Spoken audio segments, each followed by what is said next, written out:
이번에도 최악은 MBC였습니다. MBC 밤 8시 뉴스는 어제 박근혜 대통령 발언을 첫머리에 리포트 2개로 3분 넘게 보도하면서 야당 입장이라곤 한 문장도 아니고 한 문구로 단 6초를 실었습니다. 우익 성향 신문들도 MBC처럼 보도하지는 않았습니다. 강신혜 PD가 보도합니다. SBS 8시 뉴스는 박근혜 대통령 발언과 반론을 하나의 리포트에 포함시키는 방법으로 보도의 공정성을 지키려고 했습니다. 뉴스 첫 번째 리포트에서는 대통령 발언의 주요 내용을 다루면서 야당과 유가족의 입장을 함께 실었습니다. 두 번째 리포트에서는 대통령과 여당 지도부 회동을 계기로 여당 단독 국회 소집이 강행될 것이라는 내용을 다뤘고 역시 야당 비판을 함께 실었습니다. 앵커가 클로징 멘트에서 여당 책임을 지적하기도 했습니다. KBS 9시 뉴스는 박 대통령의 발언과 야당 등의 비판을 따로 보도하는 형식을 취했습니다. 우선 대통령 발언을 세월호 특별법과 국회 운영 두 내용으로 나눠서 따로 보도했습니다. 이어 야당과 유가족 비판이 담긴 별도의 리포트를 배치했습니다. 대통령 발언 보도 비중이 다소 높았다는 평가를 할 수 있지만 최소한의 균형 장치는 마련한 셈입니다. 반면 MBC 8시 뉴스에서는 균형을 찾아볼 수 없습니다. 두 개의 리포트로 이 사안을 보도하면서 사실상 박근혜 대통령의 발언을 그대로 옮겼을 뿐입니다.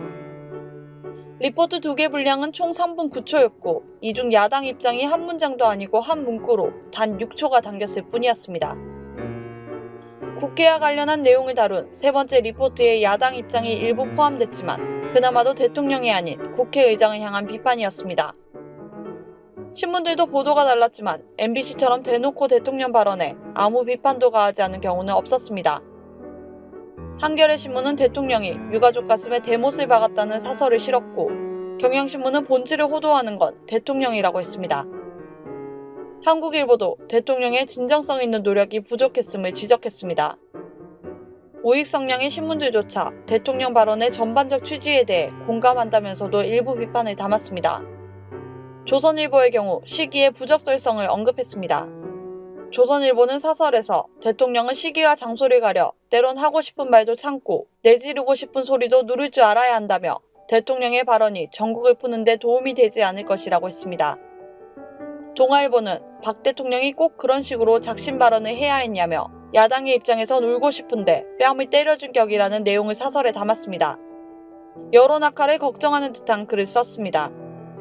또 발언이 법리적으로나 상식적으로 맞는 말이라며 이렇게 분명하게 의견을 밝힌 것은 파행 정국을 푸는 것이 불가피하다고 여겼기 때문일 것이라고 변명을 대신했습니다. 중앙일보는 대통령의 오랜 침묵을 지적하면서 지나친 정치적 계산으로 야당 혼란 와중에 발표 시점을 잡았다고 비판했습니다. 국민TV 뉴스 강신혜입니다.